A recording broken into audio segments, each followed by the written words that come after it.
Hello guys, welcome to my YouTube channel Vidyalayapur teaching, जिसमें हम फिर आपके लिए लेकर आ गए हैं क्लास 10th की मैथ। और आज की क्लास में हमने जो आपको लास्ट क्लास में 3.1 के ग्राफ वाले क्वेश्चंस करा दिए गए थे, और आज की क्लास में हम आपको अगले जो क्वेश्चंस हैं वो करवाने वाले हैं। तो बिल्कुल सभी रेडी हो जाइए और अपने हाथ में पेन ले लीजिए और नोटबुक ले लीजिए और हमारे साथ साथ क्वेश्चंस को करते हुए चलिएगा।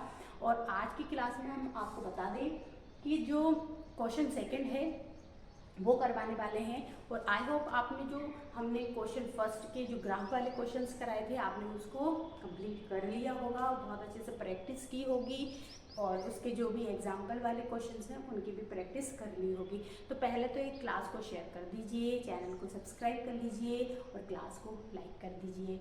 और चलिए अब हम क्लास को स्टार्ट कर देते हैं। क्वेश्चन आपकी स्क्रीन पर दे रखा है, सेकेंड नंबर क्वेश्चन। पहले हम उसको रीड कर लेते हैं, और उससे पहले आपको हम बता दें, हमारे बगल में ये देखिए, आपको यहाँ पर दिख रहा होगा कि एक आपको चार्ट दिया है, और ये चार्ट हमने आपको समझा दिया था कि किस इसमें क्या क्या वैल्यूज़ हैं, और आपको ये वैल्यूज़ हमने आपको प्रॉपर समझाई थी कि इस वैल्यू को हम क्या बोलते हैं। जब आपके पास A1 और A2 not equal to B1 और B2 होता है तो आपके पास क्या आंसर आता है, ठीक है, कौन सा वन सॉल्यूशन आंसर आएगा, ठीक है, क्या आएगा, और लाइंस क्या होंगी, इंटरसेक्ट होंगी। दूसरे सॉल्यूशन हमने आपको बताया था, जब तीनों वैल्यूज़ बराबर होती हैं, तो तीनों वैल्यूज़ बराबर होंगी, तो आप देखते हैं कि जब तीनों वैल्यूज़ बराबर होती हैं तो हमारे पास मेनी सॉल्यूशंस आते हैं, और जो मेनी सॉल्यूशंस आते हैं तो वो क्या होगा, लाइन एक दूसरे पर कोइंसिडेंट रहती हैं, ठीक है। जैसे कि आपको ये लिखा है, हमने आपको बिल्कुल ड्रॉ करके बताए थे जो इंट्रोडक्शन वाली क्लास है, तो इसलिए हम जल्दी से आपका टाइम खराब ना हो इसलिए पहले ही चार्ट लेकर आ गए हैं, तो आप चार्ट में से एक बार उसको देख लीजिए। फिर थर्ड क्या था कि A1 A2 तो इक्वल है, लेकिन B1 B2 के इक्वल C1 C2 नहीं है। तो इस कंडीशन में क्या होता है, पैरेलल लाइन बनती है, और वो क्या होती हैं, एक दूसरे को इंटरसेक्ट नहीं करती हैं, और यहाँ पर क्या हो जाता है, हमारे पास नो सॉल्यूशन आ जाता है। तो अब जो सेकंड नंबर क्वेश्चन आपकी स्क्रीन पर, ये चार्ट हम हटवा देते हैं, अगर आपके पास नहीं है तो एक बार स्क्रीनशॉट ले लीजिए, देन फिर हम इसका, ठीक है, हाँ ओके। चलिए अब हम क्वेश्चंस को देख लेते हैं, रीड कर लेते हैं। आपकी स्क्रीन पर क्वेश्चंस आ गया है, और आप भी एक बार हम क्वेश्चन को हमारे साथ रीड करिए, देन हम क्वेश्चंस को स्टार्ट कर देते हैं, ठीक है। तो देखिए क्वेश्चन क्या दे रखा है, क्वेश्चन दे रखा है on comparing the ratio A1 A2 B1 B2 and C1 C2। हमको है ना A1 A2 B1 B2 और C1 C2 को क्या करना है, कंपेयर करना है रेशियो में, और in compare find out whether the lines representing following pair. मतलब कि हम इसको इसमें बताएंगे कि इनको पहले A1 A2 B1 B2 और C1 C2 को पहले कंपेयर करेंगे, और फिर बताएंगे कि ये जो किस लाइन पर इनको रिप्रेजेंट कर सकते हैं, क्या ये लाइंस इंटरसेक्ट हो रही हैं, क्या लाइन पैरेलल हो रही हैं, या फिर कोइंसिडेंट लाइन बना रहा है। तो इसमें हमको सिर्फ आपको यही बताना है कि कौन कौन सी लाइंस इसमें ड्रॉ होंगी। तो चलिए आप स्टार्ट कर देते हैं। आपके लिए फर्स्ट क्वेश्चन लेकर आ गए हैं, तो पहले फर्स्ट क्वेश्चन हम इसका देख लेते हैं। तो इसका फर्स्ट क्वेश्चन क्या है, ठीक है, चलिए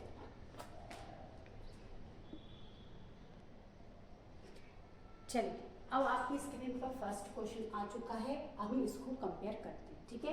यहाँ पर हमारे पास क्या है, A1 की वैल्यू दे रखी है, कितना हमारे पास 5 है, पहले हम वैल्यूज लिख लेते हैं, ठीक है। फिर B1 का वैल्यू हमको क्या दे रखा है, -4, और C1 की वैल्यू हमारे पास क्या आ गई है, 8 आ गई, ठीक है। तो हमने जैसे कि हमने आपको पहले बताया था इंट्रोडक्शन क्लास में कि आपको जब इक्वेशंस दी जाती हैं तो पहले आप क्या कर लेंगे, उनके कोफिशिएंट्स जो भी दे रखे हैं उनकी वैल्यू पुट कर लेंगे। तो पहले वाली जो इक्वेशन रहेगी उसमें कोफिशिएंट्स को हम कैसे बोल सकते हैं, तो सिंपल सा A1 B1 और C1 बोल सकते हैं, ठीक है। ऐसे ही सेकंड इक्वेशन की जो कोफिशिएंट हैं उनको कैसे लिख सकते हैं, A2 में कितने वैल्यू आ जाएगी, इसकी 7 आ जाएगी, ठीक है। फिर B2 की वैल्यू हम क्या बोल सकते हैं, ठीक है, B2 की वैल्यू क्या आ जाएगी, हमारे पास 6 है, और C2 की वैल्यू हमारे पास क्या आ जाएगी, -9 आ जाएगी, ठीक है। अब हम इसको कंपेयर कर लेते हैं। तो देखिए पहला क्या है हमारा A1 अपॉन A2 रेशियो के फॉर्म में, ठीक है, B1/B2 और इक्वल टू C1/C2। क्लियर है, यही वाला रखेंगे। तो A1 की वैल्यू कितनी हमारे पास 5 है और A2 की वैल्यू 7 है और B1 की वैल्यू क्या है हमारे पास 4 है और ये 6 है। इसको कट करेंगे 2 आ जाएगा, 3 आ जाएगा। तो अब देखिए यहाँ पर A1 और A2 की वैल्यू क्या आ गई आपके पास। तो ये दोनों एक दूसरे के हम कंपेयर करें, एक सेकेंड में देख लेती हूँ कि आपको ठीक है, इधर कर लेते हैं, कोई दिक्कत नहीं है। अब देखिए यहाँ पर आपको A1 की वैल्यू 5 दे रही है, A2 की वैल्यू 7 है, यहाँ पर B1 की वैल्यू 2 है और यहाँ पर 3 है। तो ये दोनों एक दूसरे के इक्वल हैं या नहीं है, तो नहीं है, तो हम लिख सकते हैं A1 A2 not equal to B1 B2। तो यहाँ पर हमारे पास पहले ही आ गया है कि A1 A2 के इक्वल नहीं है, B1 B2 के इक्वल नहीं है। तो ये हमारा आंसर क्या हो जाएगा, जब हमने आपको बताया था अभी थोड़ी देर पहले चार्ट में ही बताया था कि जब A1 A2 not equal to B1 B2 होता है तो इस कंडीशन में हमारे पास क्या आती है, इंटरसेक्ट करती है। लाइन क्या करती है, तो इंटरसेक्टिंग लाइन होती है, ठीक है, बनती है। तो हम लिख सकते हैं, इसका आंसर क्या लिख सकते हैं कि लाइन्स क्या हो रही है, एक दूसरे को क्या कर रही हैं, इंटरसेक्ट कर रही हैं। तो लिख सकते हैं, क्या लिखेंगे हम, क्या लिखेंगे कि line intersect at a point, है ना। तो इंटरसेक्ट लाइन होती है ना,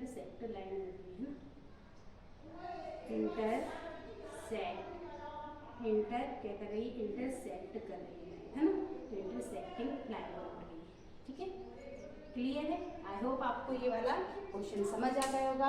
अब हम इसके ही साइड में हम क्या कर लेते हैं, सेकंड क्वेश्चन भी कंप्लीट कर लेते हैं। तो जल्दी से इसको भी आप नोट डाउन कर लीजिए और क्लास को चलिएगा। अब आप इसको एक काम कीजिए, पहले क्लास को पुश कीजिए, ठीक है, पॉज कीजिए, सिंपल सा पॉज कीजिए और फिर आप इसकी वैल्यू इस तरीके से पुट कीजिए और देन फिर आप भी देखिए कि आंसर आपका क्या आ रहा है। फिर मैम का अप्रोच तो आपको देखना ही है, तो आप पहले आप भी कीजिए, ठीक है, ओके। चलिए, कर लिया होगा, आपका आंसर रखिएगा, अब मैम करेंगी, फिर उनका आंसर देखिएगा, आपसे मैच करते हैं, ठीक है, ओके। चलिए, तो अब देख लेते हैं, हम डायरेक्ट ही रख लेते हैं A1 A2 equal to B1 B2 equal to C1 C2, ठीक है। A1 की वैल्यू हमारे पास क्या आ गई है, 9 है। A2 की वैल्यू हमारे पास क्या है, 18 है, क्लियर है। B1 की वैल्यू हमारे पास क्या है, 3 है और B2 की वैल्यू हमारे पास 6 है। C1 की वैल्यू हमारे पास 12 है और C2 की वैल्यू हमारे पास 24 है। कट करेंगे तो 1 और 2 आ जाएगा, यहाँ पर 9 1 जा 9, 9 2 जा 18, फिर ये कट होगा तो 3 1 जा 3, 3 2 जा 6, ठीक है, और ये कट होगा तो 12 1 जा 12 और 12 2 जा 24। तो ये देखिए, आप देखिए सारी की सारी वैल्यू सेम आ रही है। तो हमारा सेकंड वाला जो हमने आपको बताया था क्या था कि जब सारी वैल्यूज़ इक्वल आ जाती हैं तो उस कंडीशन में मेनी सॉल्यूशंस होते हैं, और मेनी सॉल्यूशंस होते हैं तो किस लाइन पर रिप्रेजेंट कर देते हैं इसको, तो कोइंसिडेंट लाइन पर। किस पर करेंगे, तो यहाँ पर कौन सी लाइन पर रिप्रेजेंट होगा ये, तो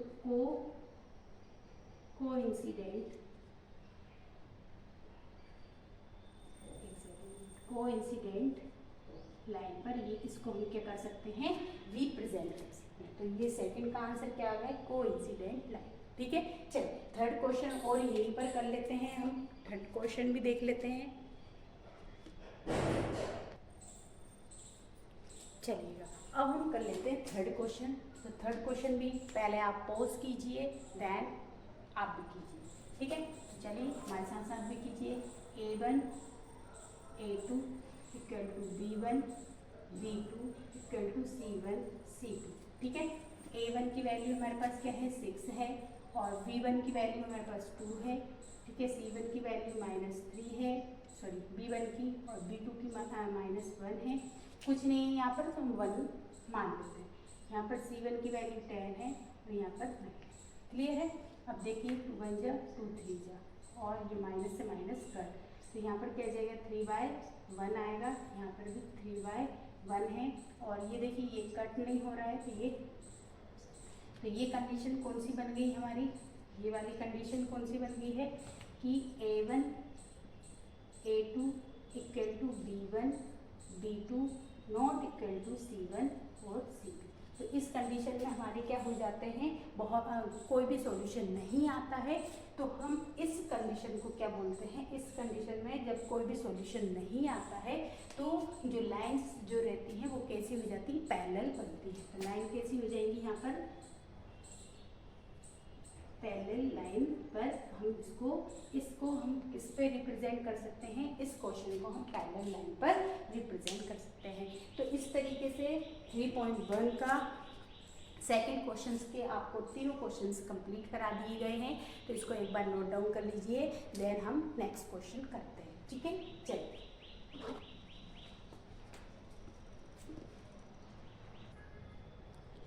चलिएगा अब हम करते हैं थर्ड नंबर क्वेश्चन। ठीक है, तो थर्ड नंबर क्वेश्चन में देखिए हमने आपको जो उस दिन सम्स कराए थे, मतलब इंट्रोडक्शन क्लास कराई थी, तो उसमें हमने आपको सॉल्यूशन भी बताए थे, कब नो सॉल्यूशन आएगा, कब मैनी सॉल्यूशन आएगा, कब यूनिक सॉल्यूशन आएगा। फिर उसके बाद लाइन भी बताई थी, कब इंटरसेक्टिंग लाइन आएगी, कब और इंटरसेक्टिंग लाइन के अलावा कब आपको कोइंसिडेंट लाइन देखने को मिलेगी, कब आपको पैरेलल मिलेगी। इसके साथ साथ हमने आपको एक चीज़ भी बताई थी कि आप दो चीज़ और बताए थे आपको कि आप जब भी क्वेश्चन करेंगे तो इनकंसिस्टेंट और कंसिस्टेंट जो है दो आपको भी बताया था कि जब आपके पास कोई भी सॉल्यूशन आए, चाहे एक सॉल्यूशन आए या बहुत सारे सॉल्यूशन आए, तो उस कंडीशन में हमारा जो आंसर होगा वो कंसिस्टेंट होगा। ठीक है, लेकिन जब पैरेलल लाइन बनता है, मतलब कोई भी आपके पास कोई भी क्वेश्चन नहीं बन पाता है, कोई भी सॉल्यूशन नहीं आता है, तो उस कंडीशन में हम उस क्वेश्चन को इनकंसिस्टेंट बोल देते हैं। तो अब थर्ड नंबर क्वेश्चन जो आपकी स्क्रीन पर है उसमें बिल्कुल यही पूछा है, आपको जो क्वेश्चंस दिए जाएंगे इसमें, और उसमें हमको A1 A2 B1 B2 C1 C2 को कंपेयर करना है। उस कंपेयरिंग के बाद हमको ये बताना है कि क्वेश्चन जो है कंसिस्टेंट होगा या फिर इनकंसिस्टेंट होगा। तो चलिए हम फर्स्ट क्वेश्चन कर लेते हैं। ठीक है, तो चलिए फर्स्ट क्वेश्चन आपकी स्क्रीन पर लिख देते हैं हम। चलिए अब आपके सामने फर्स्ट क्वेश्चन आ चुका है, 3x + 2y = 5, 2x - 3y = 7। ठीक है, अब जैसे हम कंपेयर करते आए हैं सेम वैसे ही करेंगे। तो हम A1/A2, B1/B2 और C1/C2 से कंपेयर करेंगे। ठीक है, तो देखिए A1 की वैल्यू हमारे पास क्या है, 3 है, और A2 की वैल्यू 2 आ गई है। ठीक है, B1 की वैल्यू हमारे पास 2 है और इसकी वैल्यू -3 है। ठीक है, और C1 की वैल्यू आपके पास 5 है और इसका 7 है। क्लियर है, देखिए 3/2 और यहाँ पर 2y - 3, यहाँ पर 5 7 है, ये तीनों एक दूसरे से इक्वल नहीं है। तो फर्स्ट में ही देख लेते हैं A1 A2 not equal to B1 B2।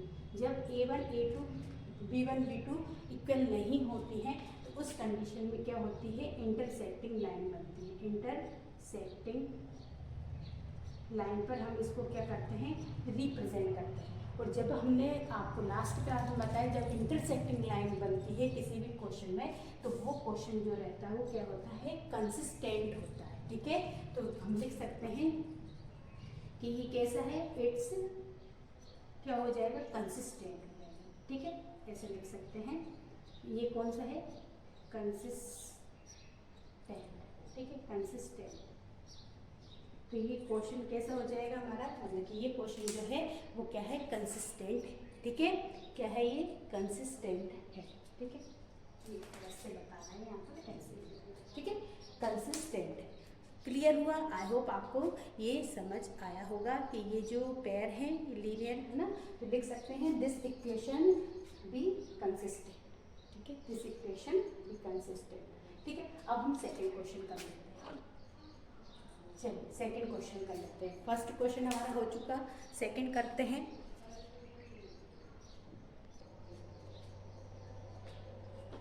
चलिए अब हम देख लेते हैं सेकेंड नंबर क्वेश्चन।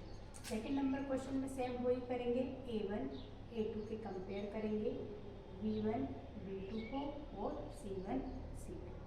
ठीक है, A1 की वैल्यू हमारे पास क्या है, 2 है, 2, और A2 की 4 है, यहाँ पर -3 है, -6 है, यहाँ पर 8 है, यहाँ पर 9 है, ठीक है।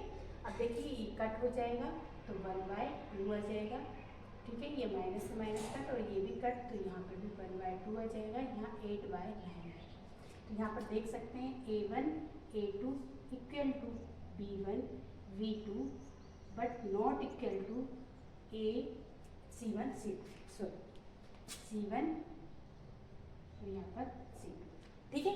तो अब देखिए यहाँ पर A1 A2 ये कौन सा सॉल्यूशन बन गया है, नो सॉल्यूशन बन गया, मतलब यहाँ पर कौन सी लाइन बनेगी, तो पैरेलल लाइन बनेगी। यहाँ पर कौन सी बनेगी, पैरेलल। तो आपने देखा पैरेलल में कोई भी सॉल्यूशन नहीं आता, कोई भी सॉल्यूशन नहीं बनता, तो इसलिए ये क्वेश्चन कौन सा हो जाएगा, ये वाली इक्वेशन कौन सी हो जाएगी, दिस इक्वेशन कौन सी हो जाएगी, इनकंसिस्टेंट, ठीक है। ये कौन सी हो जाएगी, इनकंसिस्टेंट हो जाएगी,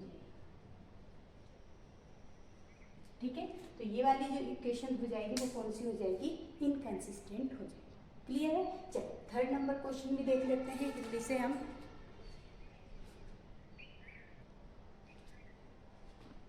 चलिए अब हम इसको देख लेते हैं, इसको क्या करना है। तो सबसे पहले इसको हम अच्छे से जमा लेते हैं, तो यहीं पर जमा देते हैं। इसका क्या हो जाएगा, इन दोनों का एलसीएम लेंगे, तो इसका एलसीएम कितना हो जाएगा हमारा, 10 आ जाएगा, ठीक है। इसका एलसीएम क्या आएगा हमारा, 10 आएगा। 1 सेकेंड रुकिए, एलसीएम क्या आ जाएगा, 10 आ जाएगा, ठीक है। अब 10 के टेबल में 2 के टेबल में 10 5 टाइम आएगा, तो ऊपर 5 को मल्टीप्लाई करेंगे तो ये आ जाएगा 15x, और ये आ जाएगा यहाँ से करेंगे तो ये कितना आ जाएगा, +6 बार आ जाएगा। और ये 10 का मल्टीप्लाई हम 7 में कर देंगे तो इक्वल में क्या बन जाएगा, 70 बन जाएगा। तो इस तरीके से हमारी ये वाली इक्वेशन बन जाएगी। आई होप आपको दिख रही होगी ये वाली इक्वेशन, ठीक है। चलिए अब हम कर लेते हैं A1 A2 में, तो A1 A2 इक्वल में B1 B2 equal to C1 और C2। तो A1 की वैल्यू हमारे पास वो है 5 है, तो 5 लिख देंगे, और A2 की वैल्यू 9 है, ठीक है। और यहाँ पर क्या आ जाएगा हमारे पास, इक्वल में B1 की वैल्यू क्या आई थी, 6 आई थी, ठीक है। और यहाँ पर B1 की वैल्यू -10 है, और यहाँ पर B1 की C1 की वैल्यू 70 आई थी, यहाँ पर कितनी है, 4 है, ठीक है। अब देखिए ये कट हो जाएगा 1/5 से, तो यहाँ पर 5/9, ठीक है। नॉट इक्वल टू क्या आ जाएगा हमारे पास, ये 1/-5। देखिए ये दोनों एक दूसरे को इक्वल है ही नहीं है, तो ये इक्वल नहीं है, तो यहाँ पर क्या हो गई, इंटरसेक्टिंग लाइन आ गई। इंटरसेक्टिंग लाइन आ गई है तो मतलब कि यहाँ पर क्या हो सकता है, ये जो इक्वेशन हो सकती है, दिस इक्वेशन क्या हो सकती है, कंसिस्टेंट हो सकती है। क्यों, क्योंकि यहाँ पर जब लाइन इंटरसेक्ट करती हैं तो आपके पास एक सॉल्यूशन आ जाता है, ठीक है। तो इस तरीके से हमने 3 क्वेश्चन कर लिए हैं, जल्दी से इनको नोट डाउन कर लीजिए, अगला क्वेश्चन आपको करके बता देते हैं, ठीक है। चलिए अब देख लेते हैं अगला क्वेश्चन क्या है। सिंपल वही करना है जो करते आए हैं। तो सबसे पहले हम A1 A2 compare to B1 B2 compare to C1 C2, ठीक है। चलिए तो A1 की वैल्यू हमारे पास 5 है, 5 कर देते हैं। A2 की 10 है, यहाँ पर B1 की वैल्यू -3 है, और इसकी कितनी है, 6 है हमारे पास। यहाँ पर क्या आ जाएगा, 11 है, यहाँ पर -22। क्लियर है। क्वेश्चन में कहीं प्लस माइनस तो नहीं है, ठीक है, देख लेते हैं हम, ठीक है, नहीं है। क्लियर। चल अब देख लेते हैं, सही है। अब यहाँ पर करेंगे तो -1/2 हो जाएगा, यहाँ पर ये कट करेंगे तो ये भी 1/2 हो जाएगा, लेकिन माइनस का होगा, और यहाँ पर करेंगे तो यहाँ पर 1/2 होगा, ये भी माइनस का होगा। लेकिन हम पहली वाली देखेंगे, ये क्या है, प्लस की है, ठीक है। आई थिंक एक सेकेंड रुकिए, क्वेश्चन सही है, हाँ। ये जो 10 है ये माइनस का था बेटा, है ना, यहाँ पर 10 माइनस का था, तो यहाँ पर माइनस लेंगे, ये भी माइनस में, तो तीनों वैल्यू क्या हो गई, माइनस में आ गई हैं। इसलिए हमारे पास क्या हो जाएगा, ये जब बहुत सारे सॉल्यूशन से जाएंगे, और जब बहुत सारे सॉल्यूशन आते हैं तो कौन सी लाइन बनती है, कोइंसिडेंट लाइन बनती है। कौन सी बनती है, कोइंसिडेंट लाइन बनती है, ठीक है। अब कोइंसिडेंट लाइन के कारण यहाँ पर किस तरीके का इक्वेशन हो जाएगी, तो ये कंसिस्टेंट लाइन हो जाएगी। कौन सी हो जाएगी, कंसिस्टेंट इक्वेशन हो जाएगी, क्योंकि इसमें बहुत सारे सॉल्यूशंस निकल आए हैं। तो हम लिख सकते हैं ये कौन सा इक्वेशन हो जाएगी, तो दिस इक्वेशन कौन सा हो जाएगा, ये कंसिस्टेंट। ठीक है, ये इक्वेशन कौन सी हो जाएगी, कंसिस्टेंट हो जाएगी। क्लियर है। चलिए इस वाले क्वेश्चन का लास्ट क्वेश्चन और देख लेते हैं हम। चलिए क्वेश्चन देख लेते हैं क्या है। ये 8 है, आई थिंक आपको दिख नहीं रहा होगा तो मैं ऊपर लिख देती हूँ, ये 8 है। ठीक है, अब देखिए इसको थोड़ा सा अपन नॉर्मल बनाते हैं। तो ये देखिए ये तो क्या रहेगा, इसके नीचे कुछ नहीं, 1 हम पुट कर सकते हैं। तो इस पूरे में एलसीएम कितना आएगा, 3 आएगा। ठीक है, और ये जो 3 एलसीएम आएगा इसका मल्टीप्लाई कहाँ हो जाएगा, 8 में, तो 3 8 24 हो जाता है। ठीक है, और इन दोनों का क्रॉस मल्टीप्लाई हो जाएगा, तो ये 4 का इसमें होगा तो ये क्या हो जाएगा, 4x आ जाएगा। फिर प्लस इसका इसमें होगा तो ये क्या हो जाएगा, 6y। तो इस तरीके से हमारी फर्स्ट इक्वेशन हो जाएगी, सेकंड ये हो जाएगी। अब हम कंपेयर कर लेते हैं, a1 a2 इक्वल में b1 और b2 इक्वल में c1 और c2। ठीक है, अब देख लेते हैं a1 की वैल्यू हमारे पास वो है 4 है। ठीक है, a2 की वैल्यू 2 है, फिर b2 की वैल्यू हमारे पास 6 है, इसमें 3 है, और वहाँ पर कितना है, 24 है, और यहाँ पर 12 है। ठीक है, कट करेंगे तो ये 2/1 आ जाएगा, ये कट करेंगे तो 2/1 आ जाएगा, ये कट करेंगे तो 2/1 आ जाएगा। ये भी हमारा क्या हो जाएगा, पूरा कौन सी लाइन, सेम टू सेम ये ही आया है। तो ये भी क्या है, कोइंसिडेंट लाइन है। एक सेकेंड,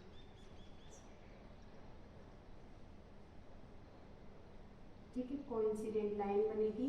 तो यहाँ पर ये इक्वेशन कौन सी हो जाएगी, तो इक्वेशन हमारे पास कंसिस्टेंट हो जाएगी।